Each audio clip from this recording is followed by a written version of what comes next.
performance. Thank you, Mr. Chairman. I appreciate it. Dr. Stepper, some driver assistance systems on the market use audible tones, steering wheel vibrations, and flashing lights to alert the drivers to impending hazards. We're also facing high levels of driver distraction, as you know. As Bosch works to develop these technologies, how are you working with automakers to ensure that these technologies aren't pulling drivers' attention away from the task of driving and causing more distraction? Thank you, Congressman, for the question. Sure. We work very intensively with our OEM partners on the human factors element. For example, evaluating what is a really effective and efficient means of alerting the driver, of getting the attention from the driver back. Is it audible? Is it visual? Is it maybe haptic? As Mr. Zubi has answered before, what we have found that haptic feedback is actually very, very efficient when it is related to a specific action that is wanted. For example, if there's a hazard approaching from the rear left, if your seat vibrates on the left side of the driver's seat, there is an haptic feedback that alerts you that something is happening to the left of the vehicle. Or if it is intended that you, for example, departing your road lane, if the vibration of the steering wheel is directly related to something is going on with the steering system that the driver should pay attention to. We have formed our own group to work on human factors, to specifically look at the human-machine interaction, and we work very intensively, not only with our OEM customers, but also with academia on this topic. Mr. Clyde, do you want to comment on that as well?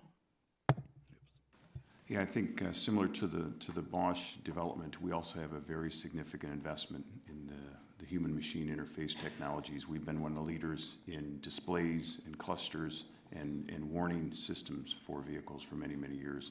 We think that's an important part of bringing these technologies to market safely.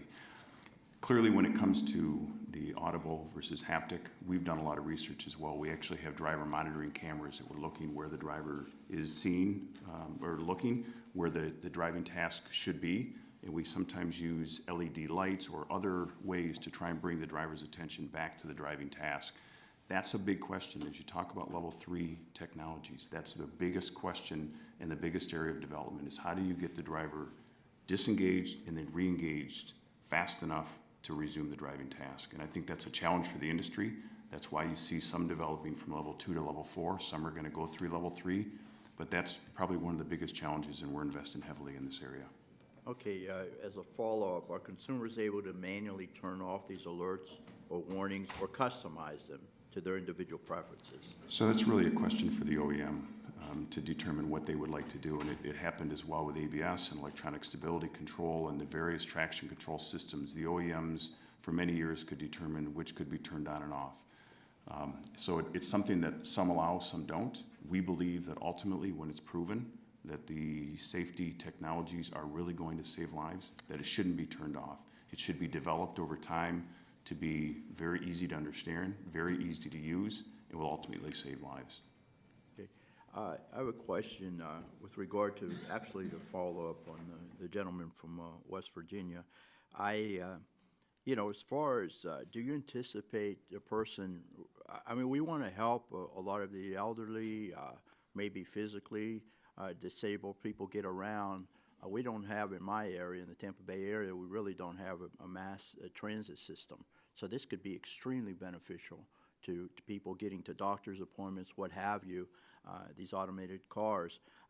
But you anticipate them having a standard driver's license. Is that correct? I mean, they have to qualify for this. For example, if you have a visual disability, if you're visually impaired, and you don't qualify. I am visually impaired, but I qualify at this particular time. I have a standard driver's license. I don't drive at night, but, you know, 5 years from now, who knows? Will I be able to drive one of these cars even though I'm visually impaired? That's just an example there. Can I hear from one of you? What do you anticipate? Certainly, we believe, like we've talked a lot about, the improvements in mobility for disabled, And then certainly we think these technologies will offer significant improvements there, but it takes time, and it takes really more the systems that are developed with that in mind. And that's why we're working hard as a company with our OEM partners to make sure that these systems are developed with all considerations in mind. It's not just for the driver that has, you know, zero disabilities. It's to provide mobility for everyone. And we think there's a clear promise, and they're being developed with this in mind. Anyone else? May I please? We've been working with the AMVA, the American Association of Motor Vehicle Administrators, on that exact topic for both cars and trucks. And a simple example would be some states require that parallel parking is required to get your initial driver's license, but in some vehicles, the vehicle itself can parallel park without the assistance. With the assistance. If you could put the mic a little closer. So